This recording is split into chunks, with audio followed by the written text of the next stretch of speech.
Okay, we're rolling. Okay, listen.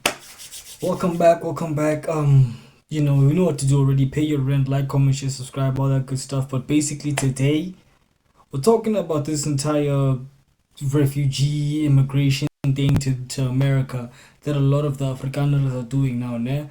I'm gonna give my thoughts on it. I'm probably gonna go, into some extensive detail, even though I wanna keep it as short as possible. But I might just go on a young tirade on this one. I'm gonna be completely honest. It's a change of pace, but hey man, we don't just do funny stuff here, Sometimes we gotta be adults, you feel me? So let's get into this one, yeah. So yeah man, and like the video immediately. As you just walk in, like the video, do the most, hit the subscribe, it helps out a lot. Yeah man, let's get into this.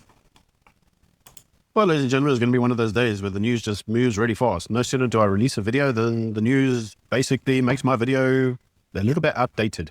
And this, ladies and gentlemen, comes on the back of the Trump's refugee admission program, which they've now announced. And I did say I would do a video on it once it was announced, and here's the video. But before we get onto the video, we yet again remind you, if you haven't already, subscribe to the channel. So let's get straight onto it. So let's actually read it. It basically says that the Department of Homeland Security and the implementing partners are considering eligibility for U.S. refugee resettlement for Afrikaners and disfavored minorities in South Africa who are victims of unjust racial discrimination. Actually, really important to understand some of the words that are being said there. So they said, to be eligible, you must be able to prove all three criteria. And I did tell everybody there would be criteria to prove on this. And I did say, as a lawyer, there's always criteria. And so here's the criteria. The criteria is you must be a South African national. You must be of Afrikaner ethnicity or a member of a racial minority in South Africa. That's really keen because we had a lot of Let's get back. Let's hold on to this. Must be Afrikaner ethnicity or be a member of a racial minority in South Africa, and must be able to articulate a past experience of persecution or fear of future persecution. Now I'ma simplify all of this for you, and I'm gonna give my thoughts now. So obviously must be South African nationality. Yeah, that's self-explanatory. Now this is where it gets interesting. It says must be of Afrikaner ethnicity or a member of a social or racial minority in South Africa. That means anyone who's not black, because the racial majority of South Africa is people who look like me, black people. So if you're Indian, you're colored, you're white, Asian, so long as you are a South African citizen and you fall into the racial minority, which means you're not the majority, even if it's by 1%, then you are eligible for this. So any black South Africans who feel like, yo, this can help me out, I need to get to America, I need to settle in America, you can't apply. You're excluded. This is only for whites, Indians, coloreds, Asians type of thing who are born in South Africa. So this is the situation here. They want to talk about protecting white people and racism and all this other stuff, but then it's like, yo, you pretend like black people don't suffer from the incompetence of the black government that is already ruling South Africa, which is weird because you like white people are the only people in this country that are suffering, and a lot of the stuff has been blown out of proportion in terms of unalivings and things like that. It's been really blown out of proportion. I'm not saying certain things aren't happening. Nah, I'm not discrediting any of these things, but I am saying that the way it looks, to me, the way it looks is there's a propaganda machine, and America right now is just pumping it out there because they have an interest in South Africa. They want to do something here. What I think is they want to economically invade us and they want to strip us of all of our resources. They want to collapse BEE, and after they wanna build factories and other things like that here. They wanna mine here. They wanna get Starlink and Tesla in this country, and then they wanna run out the domestic market. And after they run out the domestic market, they're gonna turn South Africa into a cash cow. They don't wanna work with BEE laws because I think it's like 30% of it is 30% is you black owned, something like that, if I remember correctly. So if that's the case, that means less profits for them. That means they have to work with people that they don't want to work with. So that just tells me that, yo, these people, not to say that PE is a great thing, because the way it's been used has been abused, but you can tell the motives of what America is trying to do. They're trying to strong arm the country right now, and like, bro, we're suffering for the incompetence of the ANC. That we know that already. But what these people are doing is extremely sinister, if I'm being completely honest. And to move on to the second part, must be able to articulate a past experience of persecution or fear of future persecution. So articulate, it means you must just be able to tell a story of it. It doesn't have to be true or valid or anything like that. That's why they give you so much wiggle room. You know, a past experience of persecution, which they're not going to investigate, or a future fear of persecution, which means you're worried of something that might happen or could happen.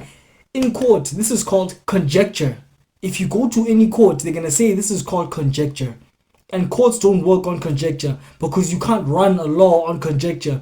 Because people are like, what if this? What if that? What if that? No, you need to deal with facts. This is how I know that they're just trying to screw us. They have no interest in helping people or saving people. There's a sinister scheme going on with this. They're not interested in helping anyone because they just allow too much room for conjecture. A past experience of persecution, you could just lie and be like, oh, this one time a black guy slapped my mom. Oh no, I live in a neighborhood where there's a lot of people who drink alcohol, and some of them are black. So because of that, I think that I'm in danger. Please take me to America. And it could be as stupid as that, and they'll probably take you, bruh. But obviously, they're gonna fabricate stories of racism and things like that, and what. No, bruv. Black people in South Africa generally do not really like they don't like when it comes to whites and blacks in South Africa. Yes, there's intermingling here and there, nah? But generally we stay out of each other's way most of the time. Or a member of a racial minority in South Africa. That's really keen because we had a lot of people asking, what about Anglo whites? What about Indians? What about coloreds? And so forth. Well, according to this, all of that goes under for consideration now. All of those are people that can apply.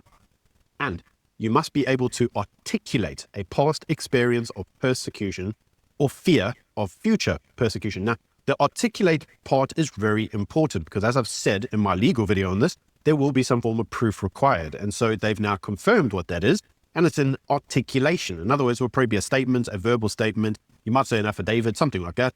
Probably And not. you'll be asked to just explain it to them. This is They my wouldn't really past anyway. experience of persecution, or this is my future fear of persecution. And it's important to understand the words persecution. So it doesn't actually have to be that you are subjected to a physical attack. It could be anything such as racial discrimination. I might be fired, I lose my job, and I can't get another one because of BE rules. That probably will do you, according to this. So it says that individuals who meet all the above criteria and would like to be considered for referral to the USRAP, the Refugee Submission Program, should complete and submit the below statement of interest form. You should complete this form even if you had previously emailed the embassy or the US government entity expressing your interest. And then given the volume of interest, individuals may not receive a response for an extended period. And then it goes on to give the usual disclaimers. So all of this actually really important. Now, what does this actually mean for South Africa? Well, it actually means that the refugee program is open a lot wider than it was originally envisaged. So many of us speculated, how would you prove Afrikaner ethnicity? That would be very difficult. And so it's clear that the Trump administration have widened that to such a degree that, to be frank, it's just racial minorities. And there were many colored individuals that said, well, does that include us? We speak Afrikaans. We come from an Afrikaner type heritage, even though we mix race. Will that include us? And the answer now is, well, yes, it could do. However, it also looks like Anglo type South Africans, white South Africans, and even Indian South Africans could potentially be subjected to the same considerations. So where does that leave us? Well, not a very good day for South Africa, is it? Because they're now officially a country who has a refugee program attached to it, which means that democratically or electorally, it's not doing very well from a It means they're preparing to invade us. But I'll touch on that just now. world stage perspective. Usually countries that have refugee programs attached to them are usually what you might call world pariahs. And so we've now officially landed up in world pariah status. And this is interesting because in other news, it has been leaked to me. And I will say it's an allegation because I can't actually leak the proofs because it would be a violation of certain supplier agreements. But it has been leaked to me that the US consulate in South Africa has been issuing termination notices to all entities with BEE level 1. And it would appear that the Trump administration is really, really ramping up its rhetoric against the whole BEE legislation on the basis that it's discriminatory. Very interesting day because this strong stance by the United States may ultimately have one of two effects in South Africa. The first is that the South African government either reflects on its own legislation and walks back some of the legislation, or alternatively, it doubles down and goes harder, in which case more individuals will apply for resettlement to the United States. And I suspect that that's actually exactly what the program is intended to do. It's intended to apply pressure on the South African government to amend its ways, and if the government doesn't do that, but instead goes harder, expropriating or pushing forward forms of race legislation that's even stronger and more egregious than it has in the past, well, then there's at least an out for the persecuted minority. But that's just my views. Do let me know what you think in the comment section below. Interesting day. I don't know how much... Okay. Like, comment, share on this video as well. Morning Shot, amazing channel, by the way. So yeah, listen, I'm gonna say this, nah. The way it looks to me now, with how they wanna approach these things, is it looks to me that America is America. First of all, one thing I question is, nah, why is it that it's always gotta be racial minorities that are allowed in there instead of anyone really who feels as though they've been falsely persecuted, or they have a story about something horrible happening to them within the confines of South Africa? Why is it that it's only the minority groups now? And the only reason why they include the other minority groups is because they don't want to seem like they're only taking the white people, but they don't want to take the black people as well. The majority of South Africans are black people. We know this. The poorest demographic in this country is like black people as well. So, bro, another thing here that just makes me wonder is like, okay, I know they want to get rid of BEE. If you get rid of BEE, I'm not going to necessarily say it's going to be a bad thing if you get rid of BEE, but you have to put something in place to protect the domestic industries. Because now we can't just become a country that's just always leasing from foreign entities. We're just going to die. That's just what it is. And what they want to do is they want to come in here and they want to do their own thing, and they want to suck our materials because they don't have much.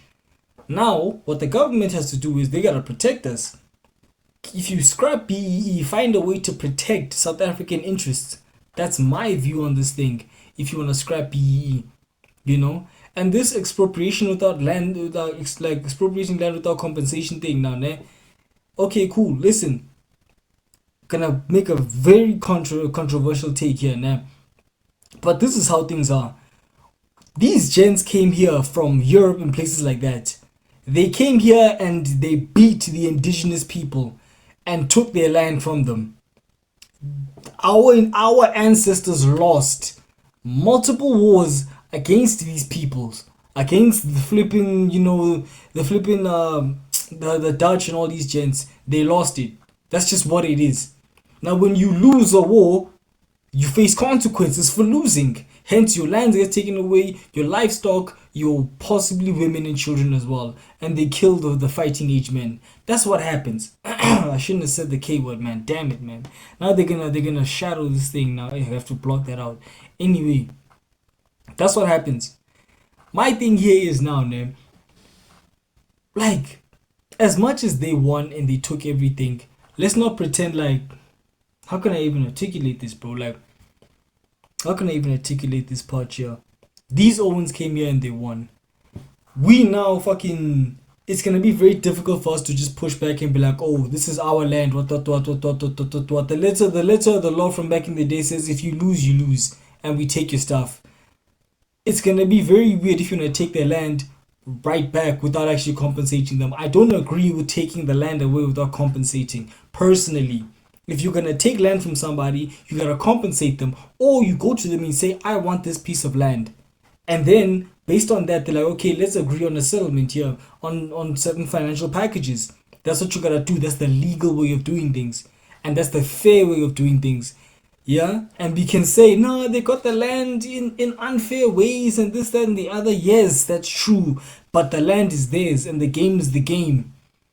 There's a reason why the law and the constitution is the way that it is. If the government can just so feel that they should just jump it and just ignore their own constitution, their own laws, then what's the point of this all? Why don't we just all ignore the law if that's the case?